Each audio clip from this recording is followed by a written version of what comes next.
Okay, this is 2.1 day 1. We're taking another step forward in thinking about square roots and also imaginary numbers when they are the outcome of a quadratic equation solution. So, the assignment is 272, 42 through 50 even, and then 72 and 74.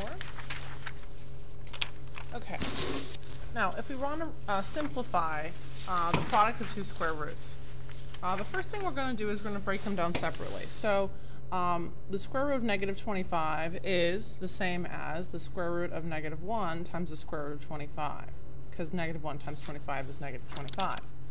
Now, the square root of negative 1 is I, and the square root of 25 is 5. So basically this gives you 5i. We do the same over here. Again, we're multiplying all this. The square root of negative 81 is the square root of negative 1 times the square root of 81, which is I times 9, or 9i. Now, when you multiply these together, you can multiply 5 times 9, which is 45, and I times I, which is I squared. Now, I squared is the same as negative 1, so we'll make that substitution to get our final product answer of negative 45 when we multiply those two together. So this is the first thing I always want you guys to do, is break that apart. Each separate radical, break it into the square root of negative 1 times something else, and then simplify first. If you start multiplying stuff all together in your first step without breaking it down separately first, then that would be a mistake. So let's try this one with the same method. The square root of negative 2 is square root of negative 1 root 2, which is I root 2.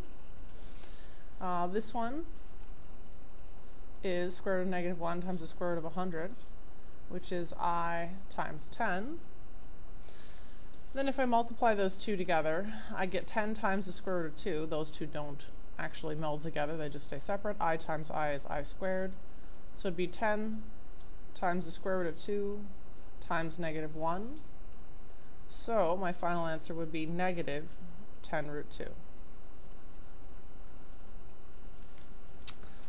Again, with these, and this is the one I know for sure, I remember that it'll be on the test in this format.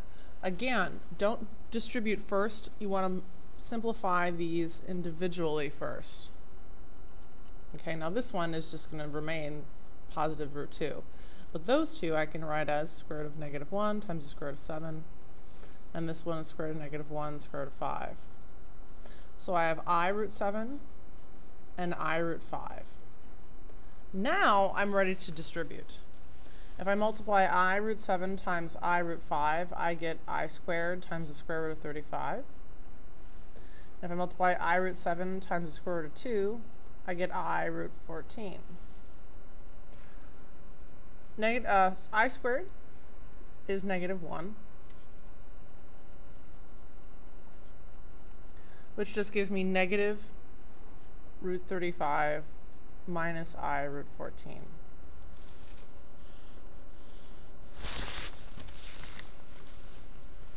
Now, a little bit more about the quadratic formula and how to apply that.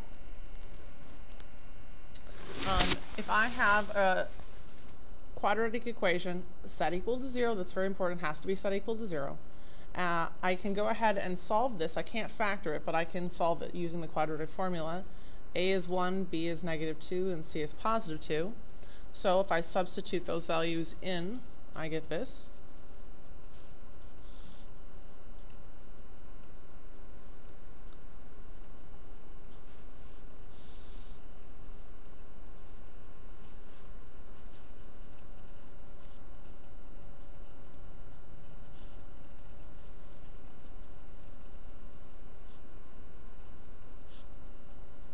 Okay, square root of negative 4, we can simplify that to be square root of negative 1 times the square root of 4, which is I times 2, or you could call it 2i. Now we're going to separate this into two separate parts because this is a complex number. Complex numbers have two distinctive parts, the real number part and the imaginary number part. So it has to be separated. So that becomes 2 divided by 2 plus or minus 2i divided by 2. which gives you 1 plus or minus 1i, or 1 plus or minus I, in that order. One more example like this. Notice here that the equation is not set equal to 0. You have to do that in order to correctly identify the A, the B, and the C. So I'm going to add 8 on both sides, thus giving me a 0 on one side, and the ability to correctly identify A, B, and C. So A is 5, B is 6, and C is 8. So, substituting those into the equation, we get this.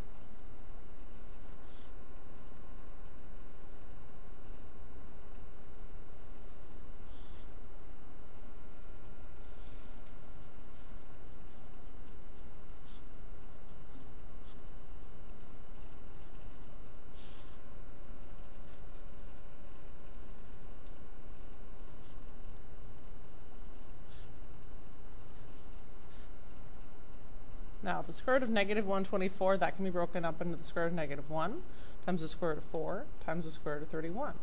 4 is the perfect square number that we need to simplify further. So, square root of negative 1 is I, square root of 4 is 2, and the square root of 31 cannot be simplified further. If I put these in the correct order, that would be 2I root 31. So, now we're ready to break this up into two separate fractions. So I have negative 6 over 10 plus or minus 2I root 31 over 10. And if I reduce negative 6/10, that reduces to negative 3/5.